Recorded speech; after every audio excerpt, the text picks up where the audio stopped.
Hello everyone, welcome to my channel. My name is Samantha Leanne and I talk about books. So I'm really excited to do today's video. I've been planning it for a really long time and just haven't really had the chance to do it because I have so many of them.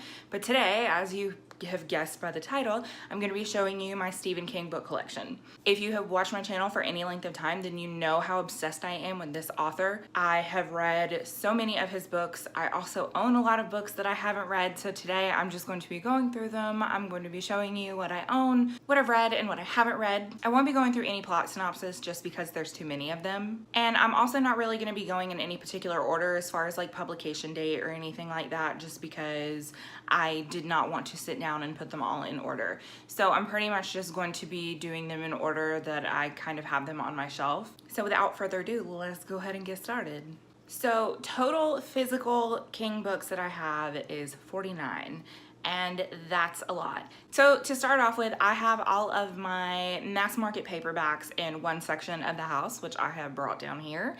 And so I'm gonna be going through those first. I own Under the Dome. This is a book that I have not read all of. I think that I got about halfway through before I got into a massive book slump. I did watch the first season of the TV series, but I can't really speak to how closely it aligns with this because I haven't finished it.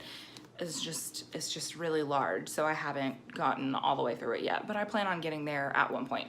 Next is 11/22/63. This is another one that I have not read, although I have heard excellent things about it. A lot of people have said that this is one of their all-time favorites by him. So again, one day I'm gonna read it. I'm gonna stop saying that because one day I'm gonna read all of these. But I'm definitely interested in this one because it's more of a science fiction type writing than his traditional horror. So next up is Full Dark, No Stars. This is the first one that we're going to talk about that I have read. I read this earlier this year and it comes by its name, honestly. This is actually a collection of 4 short stories.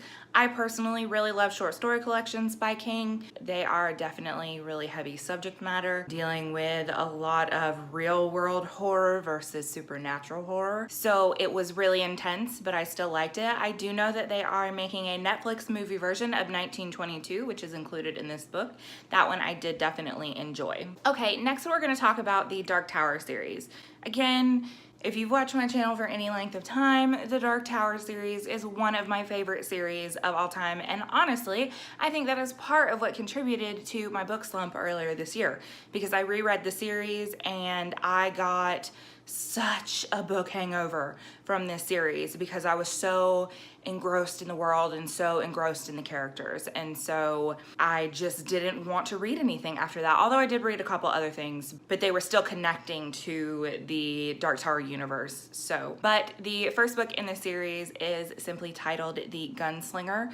This edition that I have is the illustrated edition, which I really enjoy. This is a series that I would like to have a box set of because all of my different editions don't match, which you'll see in just a moment. This is definitely the hardest of the series to get through. You can tell that he hasn't really found his stride yet, but I promise you, if you were considering picking this up, or if you have picked this up and you didn't want to continue with the rest of the series just solely based on this, I promise if you get to the Drawing of the Three, then your mind will be changed forever. Drawing of the Three, I think, is my favorite of the entire series. So the next book, as I just said, is Drawing of the Three. However, I cannot seem to find my copy anywhere.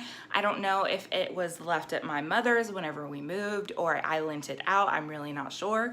And so this is another reason that I need to get another set of these. So I'll put up a graphic of the cover over here. But like I said, my favorite in the series, it's really good. It's when you really meet the cast of characters and you really get into the story. The next one in the series is The Wastelands, book number 3. I still really enjoyed this one. Don't really have that many complaints about this as a whole. You can see this is part of the mass market, so different edition than the first one.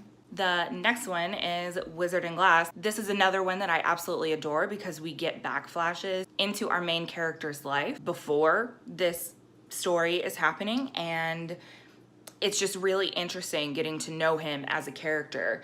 So again, same edition as the one before. Not all of these books, but most of them are really big, so it does take a long time to get through. I did listen to the audio versions earlier this year as well as reading it in print, and I do recommend the audio versions as well. Next we have book 5 in the Dark Tower series, Wolves of the Calla. This one was not my favorite. It was not bad by any means, but it definitely is not the strongest in the series. And as you can see, this is a totally different edition than any that you've seen. Real quick too, one of the reasons that you're seeing different editions is because he waited so long to publish in between certain editions. The series begins, I believe, in the early 80s and didn't wrap up until I believe the early 2000s. I don't know the exact years. So I got caught up to a certain point and then was basically waiting for the rest of the books to come out. Book 6 in the series is Song of Susanna. This one gets a lot of flack from a lot of different people. I have seen a lot of people say that they didn't really like this one that much. However, I did really enjoy it for a multitude of reasons. I do like this edition. This is another illustrated edition, and it's really neat. So I like it. And last but not least, we have book 7 entitled The Dark Tower. This is the same edition as book 5, and it is huge, and I loved it, and I loved the series. So that's about all I can say. Oh wait, I forgot, there is one more book in the series, and that is The Wind Through the Keyhole. This is book 4.5 in the series. So it's kind of in between the flashback section of Wizard and Glass and when they move on to Wolves of the Calla. I have only read this one once. I read it for the first time this year, and I did really enjoy it. And I think that one of the reasons that I enjoyed it so much is because it's not so much about Roland and his crew as it is about the whole world that is the Dark Tower. It's kind of a story within a story. You have Roland who's telling the story of this. So, okay, so continuing on with mass market editions, we have Dreamcatcher. This one is not that great. It's definitely not my favorite. The movie is also not that great, but this is again more in the vein of science fiction versus actual horror. Next we have The Girl Who Loved Tom Gordon. I haven't read this book in a lot of years, but I remember really enjoying this book, and also there are certain images from this book, different scenes that have happened that have stuck with me. There's several that I can recall very vividly. So while I wouldn't say that makes it, you know, this awesomely great book, I still definitely enjoy it. Next, we have 4 Past Midnight. This is a collection of 4 short stories. You can tell just by looking at it, there's no spine creases or anything. I have actually not read this one, but as I said before, I'm a huge fan of his short story collections, so I definitely look forward to getting to this one. Next, we have Through the Eyes of the Dragon. I have read this one twice. I read it years and years ago. This is actually my mom's old copy that I commandeered whenever I moved. She's actually the one who really instilled her love of Stephen King in me, but I listened to it again on audio this year after I had finished with the Dark Tower series, and I really enjoyed it. This is connected to the Dark Tower universe, and it is also set in kind of like this medieval type. It's definitely more of a fantasy than anything else. Almost like high fantasy and almost not. I know that that's really vague and I'm not very good at descriptions, but I think you understand what I'm saying. Next, we have Night Shift, which is another collection of short stories. I have read this one. This actually has in it Children of the Corn, which is one of his more well-known stories, as well as The Lawnmower Man, which is what the movie was based off of. If you're young and haven't seen that, I'm sorry. And this also has a short story of Jerusalem's Lot, which is the preface to the book Salem's Lot. Next up, we have The Green Mile, and this is one of my absolute favorite books by him. It is also one of my favorite movies. The film adaptation is excellent. I'm sure everybody has seen it, but if you haven't read the book, I highly encourage you to do so because it is also excellent. Next up, we have Carrie. This, I believe, is his very first published work, and it is definitely more in the vein of traditional horror. Definitely enjoyed it. I have seen the original film. I did not see the new film because I heard it was really bad and I was scared to see it, but I definitely enjoyed the book, and if you are new to King, this is a really good place to start because it is a classic, but it's not overly horrifying. So next up is The Long Walk, and this was originally published under his pseudonym, Richard Bachman. And this is a book that I would really like to reread because when I originally read this, I think that I was too young to really understand. It does have kind of a dystopian feel to it, and again, because I think the age that I was at when I read it, I didn't really understand what was going on. So this is one that I definitely want to pick up again, because I remember not liking it very much, but I have seen other people say how much they really enjoyed it, and I feel like if I reread it, I'll get more out of it. Next up, we have Nightmares and Dreamscapes, which is once again a short story collection. I have read this, but I'm gonna be honest, I was just looking through the table of contents and none of these stories stuck with me. So again, this is another one that I would like to reread simply for that reason. Next up, we have The Stand. This is one of my favorites. This is also my mom's edition. This is the complete and uncut edition, which comes in at over 1,000 pages.